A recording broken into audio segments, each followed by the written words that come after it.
Hello, this is the Truth Seeker.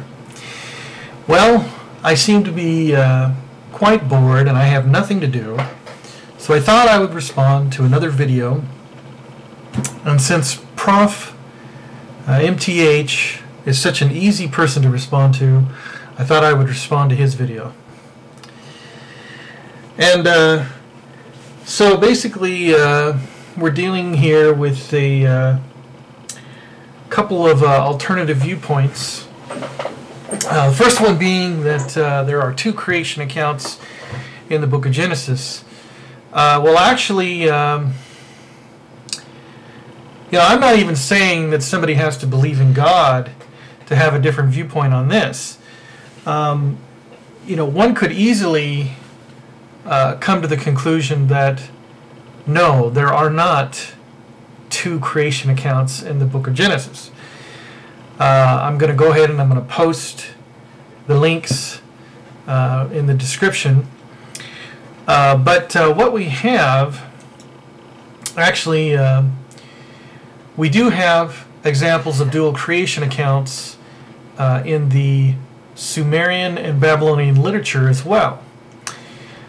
And so it's very plausible for us to believe that in the Hebrew account that there's a dual account as well, which is there's a retelling. And at first there's a general account, and then there is a retelling. And this is very typical of the ancient literature. What we have to do is avoid looking at a Hebrew document through a Western mindset.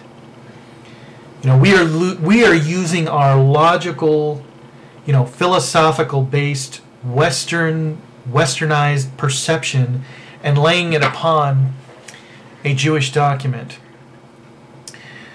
What we need to realize is that the cultural ideas of Greek and Rome are still very much prevalent in our society today.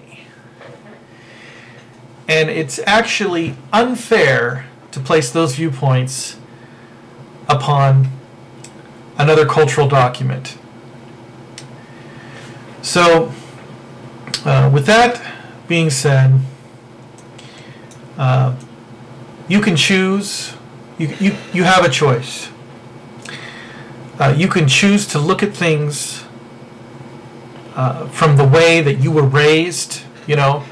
We were raised in a Western culture. You can choose to look at the text of the Bible and place upon it the restrictions of the viewpoint which you were raised under. Or you can choose to learn what the text meant in its original language and in its original setting. My personal viewpoint, I want to know what the text meant when it was originally wrote.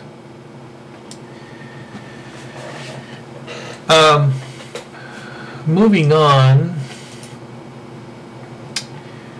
there was just in regard to the this is not something that ProfMTH brought up in this video, but a lot of individuals have brought this up before, and that is the account of the creation of Adam and Eve. And they, if you're still holding on to the two creation account, and you're saying, one was written by a Yahwist, one is written by an Elohist, and you're getting into the whole JEDP hypotheses.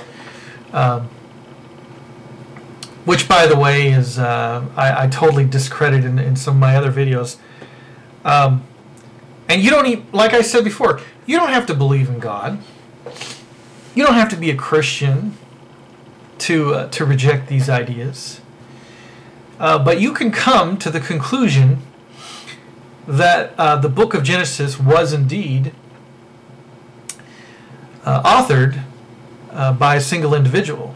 Now, my personal belief is that it was an account that was brought together by Moses, and that he consulted with the elders of Israel after they came out of Egypt. And that he took those oral traditions and he went ahead and wrote them down in the book of Genesis. So, in regard to the creation account of Adam and Eve, the first thing I need to point out is one of the main objections people give is that they throw out the two creation account theory, which is the theory, by the way, and they say, well, what was it? Was Adam and Eve created together at the same time? Or was it that Adam was created and then later on Eve was created? And so one of the ways that I can explain this is that the name Adam in the Hebrew can also mean mankind. That is, it can mean both male and female.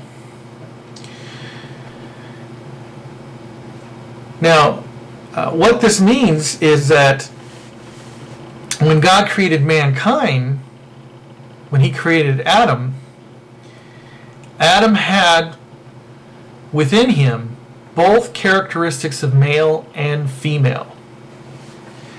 And so the first account is the general account of when God created Adam. And the second account is when God separated the female aspect out of Adam. Now this is a very plausible explanation. Again, like I said, you don't have to believe in God to come to this conclusion about the literature. You can just choose to read it differently. And the other thing is that this is actually a very good point in regard to the equality that men and women are created on equal terms. We are equals. And for some of you, this may come as a shock. But men and women are equals. Okay? We were created at the same time. And man is not in authority over woman. And woman is not in subjection to man. But we are in subjection to each other. We submit to one another. Okay? So, this is actually a very great passage which points out the wonderful and beautiful equality of both man and woman. Now, the other point I wanted to address was the poetry style. I've already explained that along with other creation accounts in Sumerian and Babylonian history, that the Hebrew, what we have to realize is that Hebrew is a very visual language. It describes things as they are. Okay? Now, modern Western thinkers, okay, that is, Western ideas are based on the philosophy of Socrates, Plato, Aristotle, and it's very mathematically based, it's very logically based, you know, if this, then that, you know, that kind of an idea. But Hebrews did not think in that way.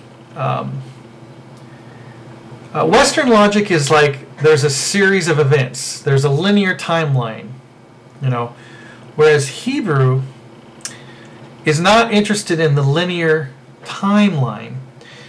but they're interested in putting blocks of visualizations together.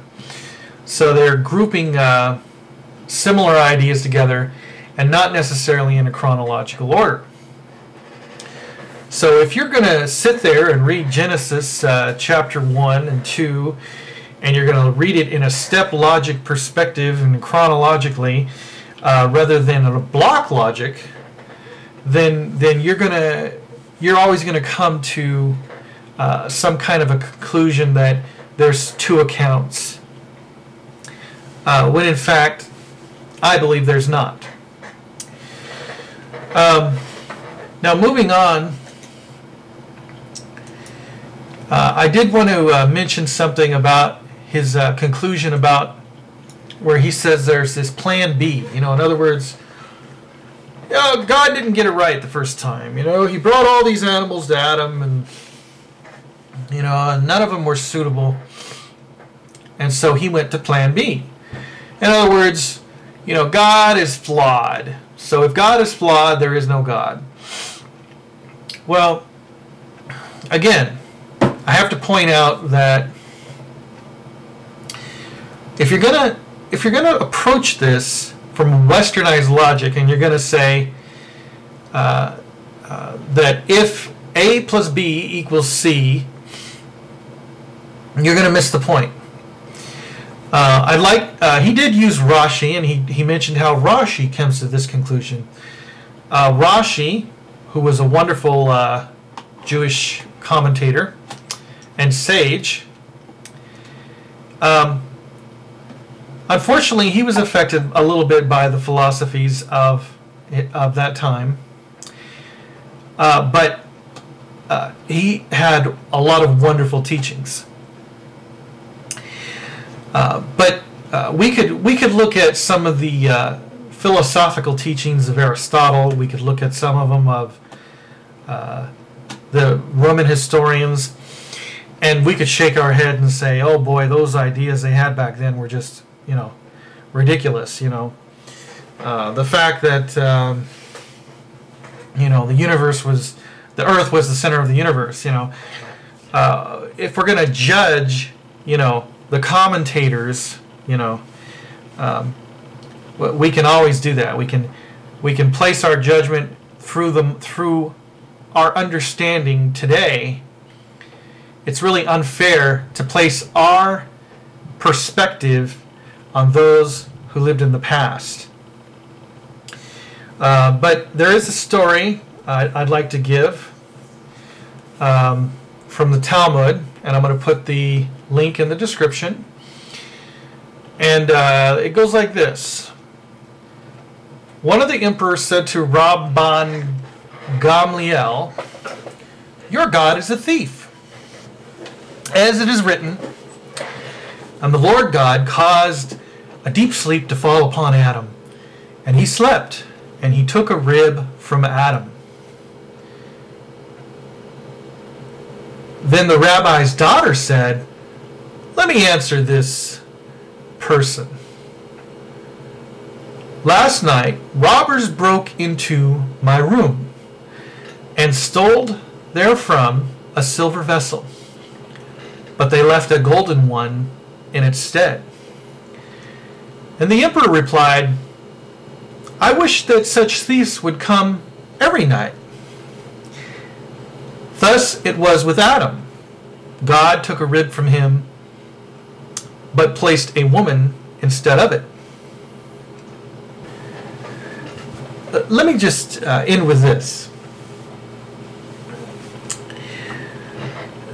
The emperor poses a question to Rabbi Gamliel, and he says, "Your God is a thief, because he put Adam to sleep and he takes his rib." And you see, this is exactly what I'm talking about here. I'm talking about westernized logic. I'm talking about how the emperor, who happened to be a Roman emperor, comes to the conclusion that God is a thief because he took a rib out of Adam. Come on, folks. plan B, because, you know, if you're going to continue to put your westernized logic on the story, you're never going to get to the real meaning of the text.